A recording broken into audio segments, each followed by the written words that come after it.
In this Blender tutorial, I'll show you how to create this procedural rock generator with geometry nodes.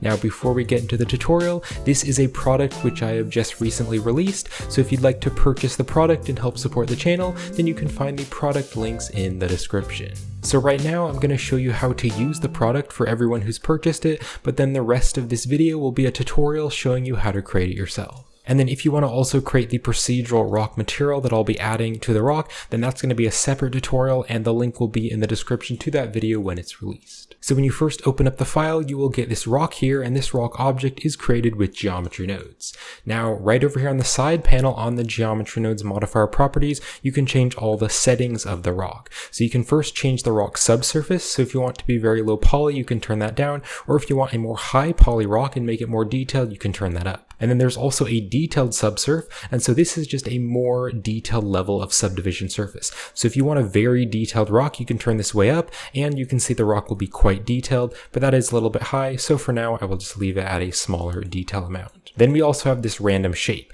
and so you can just change this random shape. This is kind of like a seed value, so you can just change this value and it will randomly generate the shape of the rock. Then we also have the rock edge size, so you can turn this way down and you can see the edges are a lot sharper and you can see more of them, or if you want this to be smaller, you can just turn that up and then there's just a few chunks. Then we also have the edge crease, so you can make the edge creases bigger or you can make the edge creases smaller, so that's kind of a cool looking rock, or you could also turn it up to make it more sharp. And then we have the edge smoothness, so if you want those edges to be really sharp, you can turn that down, or you can turn this up to make the edges nice and smooth. Then we also have the rock scale, so we have an X, Y, and Z values, so you can change these values. If you want to make the rock, for instance, very short, you kind of turn this down, or if you want to make the rock taller, you could turn that up, and so you can just change the X, Y, and Z values to change the shape of the rock. Then we also have the detail randomize, so if you just want to randomize that surface detail, you can change that value. We also have the detail scale, so you can have lots of detail or like make it really small. Then we also have the noise detail, so if you want to have the rock be very smooth, you could turn this way down and now you can see it's a very smooth rock. And then we also have this roughness value just to add more detail or less detail. And then finally we have this distortion value, so you can make the rock surface look a bit distorted. Now, as well as using the rock scale to change the scale of the rock, you can also go into edit mode of the object, and the object is actually a cube. And so you can move these different vertices around if you want to change the shape of the rock. You can also add loop cuts, and then you could scale up the loop cuts, and you could just scale the mesh in edit mode if you want to change the size of the rock. And then if you want to have multiple rocks, you can duplicate the rock object with Shift D, just move it over here, and then you could, for example, change the random shape here, so just change that, and now it's going to be a completely different rock. You could also maybe change the edge crease, so I could turn that down and maybe turn up the edge smoothness. So it's a really useful rock generator for creating many different variations of rock.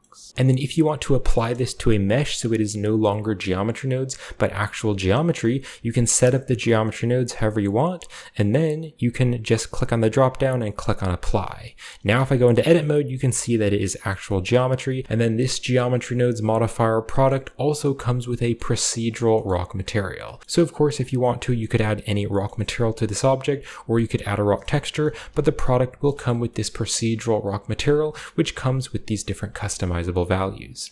So there is the overall scale of the material, so you can make that very small or very big, and then there is two rock colors. So there is rock color 1, and then there's also the rock color 2, and on default they're very dark colors, but for instance if you wanted to make the rock look a little bit more brown, you could maybe turn this up and make it like a very slight brown color, and then also this black color here, maybe turn this up and make it very slightly brown if you are going for like a brown rock.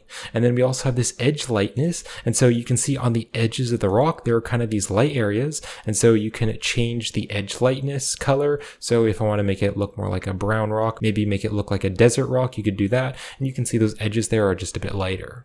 And then something to note is that the edge lightness will not work in the Eevee rendering engine, it will only work in cycles. So if you are rendering this in the Eevee rendering engine, you just aren't going to see the edge light. So then we also have the noise detail, so you can make it less detailed or more detail. We also have the noise roughness value, and then we have the roughness of the material. So if you want the rock to be more shiny and maybe make it look wet, you could turn that down.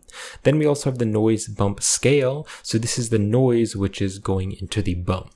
And then we have the noise bump strength, so that is how strong that bump is. And then we also have this detailed bump strength. So there's basically 2 levels of bump. So this is the first one, you can see it's larger. And then also this one here, that is a much smaller detail. So again, if you'd like to purchase the Geometry Nodes Rock Generator, you can find the product links in the description, and purchasing the product is a great way to help support this channel. Alright, so let's now jump into the tutorial. So I'm here in a new scene in Blender. I'm also going to have my screencast keys here in the corner so you can see what buttons I'm pressing. And I'm just going to start by deleting everything, because you know we have to delete the default cube. We can't use the default cube. We have to add a new one. So we'll now go to the add menu. Let's go here to mesh and we'll just add a new cube. So we're going to be adding geometry nodes to the cube. So let's click over here to the Geometry Nodes workspace. If you don't have the Geometry Nodes workspace, you can click on the plus here and go to General, and then you can add new geometry nodes. So I just have the 3D viewport right over here, and then the Geometry Nodes editor right here. So let's just add new geometry nodes to this object, and I can call this Rock Generator Geometry Nodes. And then here on the side panel, here's the Rock Generator for the geometry nodes. Let's just close the side panel so we have a bit more space. So the first thing that I want to do is give this more detail, so we're going to subdivide it. So let's go to the add menu, and we're going to search for the subdivision surface, and we'll put this here between the group input and the group output. Now here on the level, I'm going to turn this up to 4 so that it is more detailed. And then also this edge crease here, I do want to turn this up a little bit, so I'll turn it up to like a 0.2. Now I think that it's cool if we squish the rock down a bit, because when rocks are just sitting on a ground, naturally the largest, flattest part of the rock is going to be on the ground, just because if you throw a rock on the ground, it's going to roll, and then the flattest part is going to stop on the bottom of the ground. So rocks usually look a bit more flat when they're sitting on the ground. So I'm going to go to the search here, and I'm going to search for the transform geometry. Now let's just drop this here, and then I can just take this scale Z value and I can just turn that down. So I'll turn it down to like a 0.7. So that's just going to squish the rock down a bit so it looks a bit more natural. But you totally don't have to do that if you don't want to. And we will also be putting this into the custom node group later to change the rock scale. All right, so I want to make this even more detailed. So we're going to take this subdivision surface, we're going to duplicate it with Shift D, and let's just turn the levels down to 0 so it doesn't make it too detailed, and then we'll put the subdivision after the transform geometry. So then here on the level, let's just turn this up to a 1 for now, and the edge crease, I'm going to turn that to 0, because for this second one, we don't need any edge crease. Now this doesn't really look like a rock right now, so I want to make it chunky, and I also want to have some sharp areas. So to do this, we want to go to the add menu, and we're going to search for a set position node, because we want to change the position of the geometry. So we'll put the set position after the subdivision surface. Now we need some data to put into the position to tell it where it's going to displace it. So to do this, we're going to go to the add menu, and we're going to search for a Voronoi texture. So let's drop the Voronoi texture down here, and then we can change some of the settings of the Voronoi. So here on the 3D, I'm going to change this to 4D, and this will give us this cool W value, which will kind of randomize the texture. And then also here on the F1, we're going to change this to smooth F1. And so this is going to give us this smoothness value, and we can use this to change the smoothness of the cracks. And then let's change some of the settings. So I'll turn the W value to 1. Let's also turn the scale to like a 1.24, just a 1.24. And then all the other settings I'm going to leave at the default. So now we need this Voronoi texture to go into the position to actually change how it looks. Now, if I just take the distance and put that into the position, you can see it's not working properly. And that is because you can see that the data isn't the same. So this here is black and white data because it's a Voronoi texture, but then this position here, this is vector data. So let's just unplug the distance from the position. So to fix this, we need to go to the add menu, and we need to search for the vector math node. So we'll add the vector math, and let's stick this here between the Voronoi and the set position.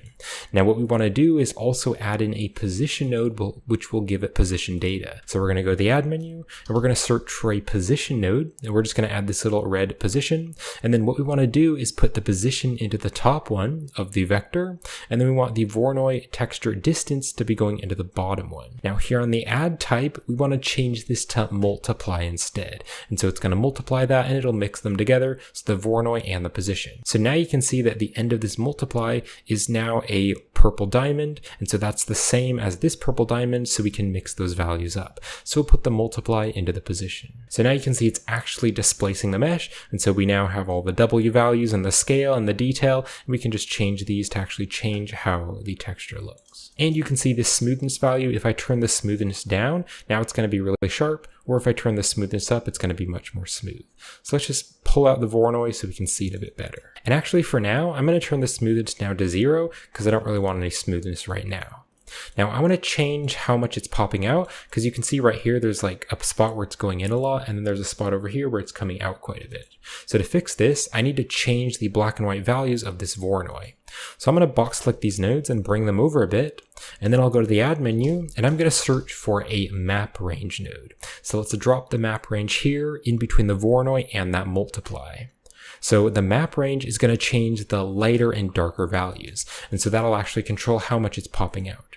So we have the from min and the from max, and then the to min and the to max. So you can see how these are actually changing the texture. So I do have some specific values that I found work really well. Let me just make this bigger so we can see it a little bit better.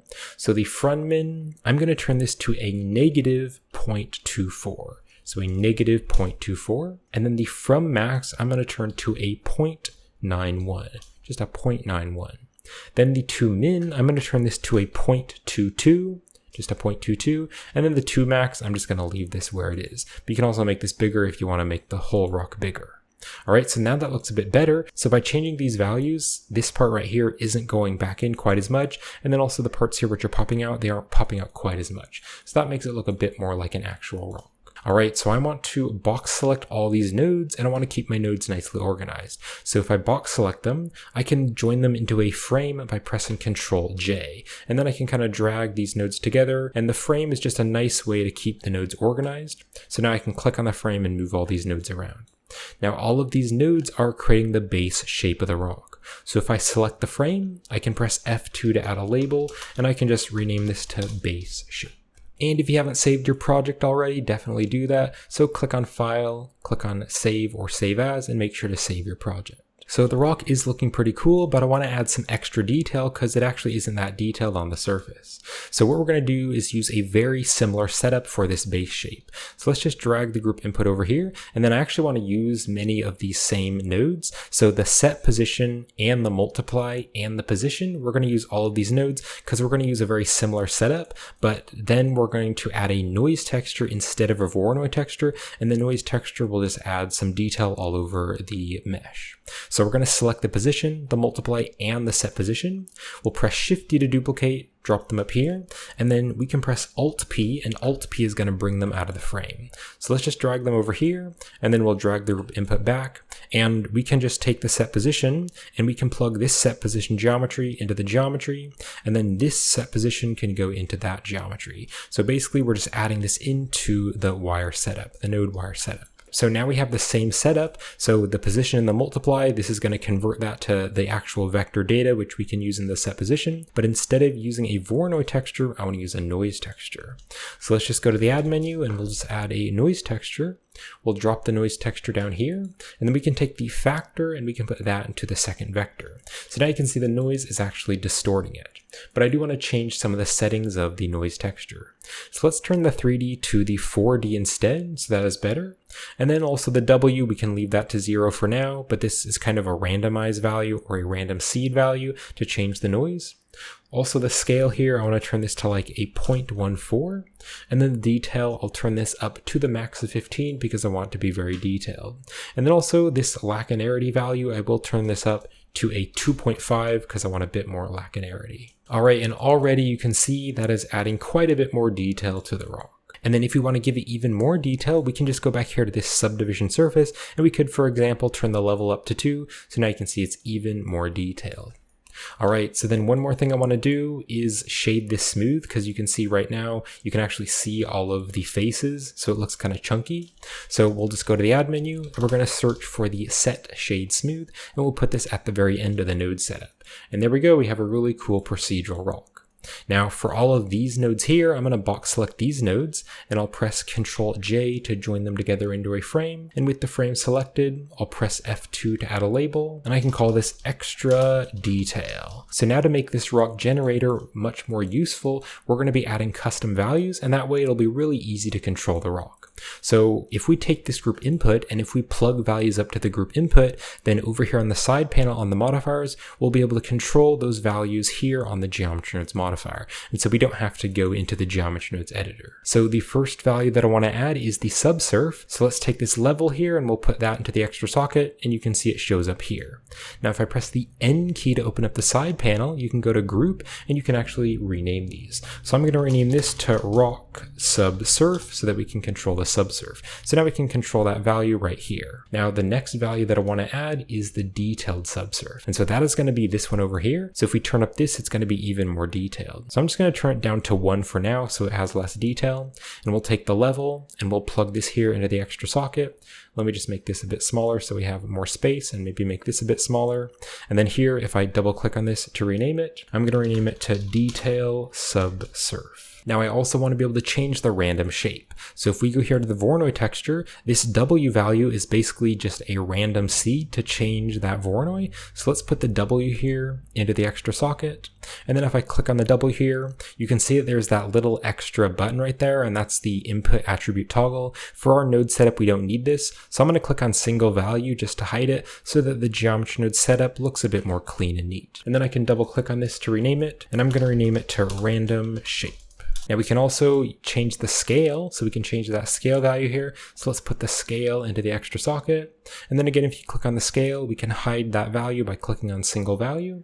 And then if I double click on this to rename it, I'll rename this to rock edge size. So now by changing that value, we can change how many of those edges there are. Now I can also change this edge crease here. So if I change the edge crease, that'll make it more or less sharp. So we'll put the edge crease into the extra socket there and then click on the edge crease, and we can also choose single value. Now I also want to change the edge smoothness. So if we go here to the Voronoi texture, you can see there is this smoothness value, and that'll change the smoothness of that texture. So we'll put the smoothness into the extra socket there. And then if I double click on this to rename it, I'll rename it to edge smoothness. And then again, we'll choose single value. Now I also want to be able to control the size of the rock. So this transform geometry has some scale values. So we'll put the scale into the extra socket there. And then if I double click on this, I can rename it to rock scale. So now you can change the X, Y, and Z values to actually change the size of the rock. Now I also want to be able to have a randomize for that detail. So if we go right over here to the extra detail, this noise texture has a W value. So that's going to change the detail. So we'll take this W value from the noise texture.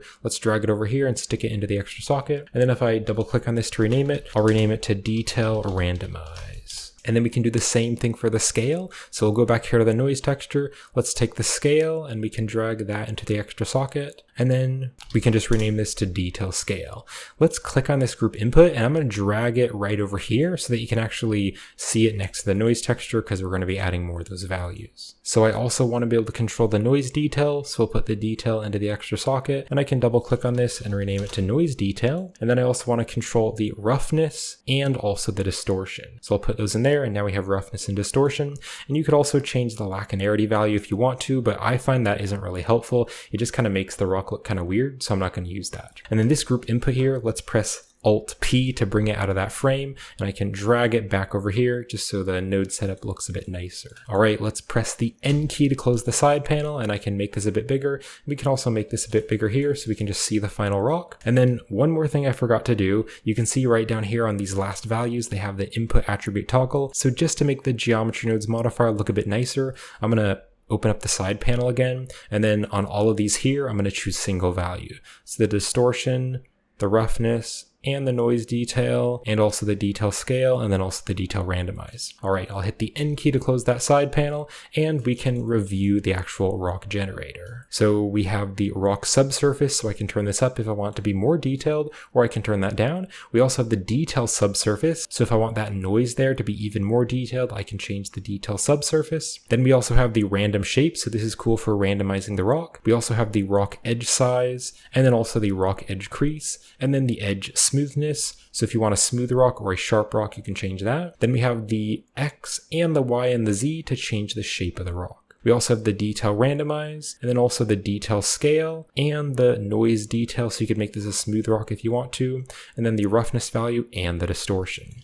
And then if I duplicate this rock, I can then change some of the values. So I'll change the random shape there. Let's also make it a bit smooth, so let's change the edge smoothness, and then also maybe I could change the Z value, make that a bit bigger, and now you can see we have a completely different rock. I could duplicate this again, and maybe for this one I could go into edit mode and kind of scale that down a bit, and then I could also turn up the edge crease and maybe the edge smoothness a bit, so that's more of a chunky square rock. And then also I could make it more detailed, so I'll turn up the detail subsurface, just turn that up so it's even more detailed. So as you can see, you can quickly generate lots of different rocks. Now the last thing that we need to do to this rock generator is to add a material. And so I'm going to be adding my procedural rock material, and I'm actually going to be covering that in a separate tutorial. So if you'd like to go ahead and watch the other tutorial when that video is released, the link will be in the description, and I'll also put a card right up there on the screen, and you can watch that other tutorial when it's released. You can also support the channel by purchasing that material with the link in the description. But I'm now just going to be appending in that material from the other tutorial. So I'll click on File, and then I'll click on Append. And then whether you've purchased the project files or done the tutorial self, you can locate to the Blender file with the procedural rock material. You can go inside that Blender file, and then you can go to the material folder. Let's go to material, and here's the procedural rock material, so we'll add this in. And then if you just select the rock here, you can go to the materials, and you can click here on new and just add the procedural rock material. So I'll just go into rendered mode to see how that's looking. And in the next tutorial where I show you how to create the rock material, we'll be adding some lights to the scene. But real quick, I'm just going to use these viewport lights just so you can see what that's looking like. And so that's going to be it for this tutorial. So that is how you create this procedural rock generator with geometry nodes. And again, if you'd like to help support the channel and purchase the rock generator, you can find the product links in the description. And if you'd like to learn how to create this procedural rock material to add to your rocks, definitely check out the next tutorial. I'll have the next tutorial right up there on the end screen, and also the link in the description. But I hope you enjoyed this tutorial, I hope you found it helpful, and thank you for watching.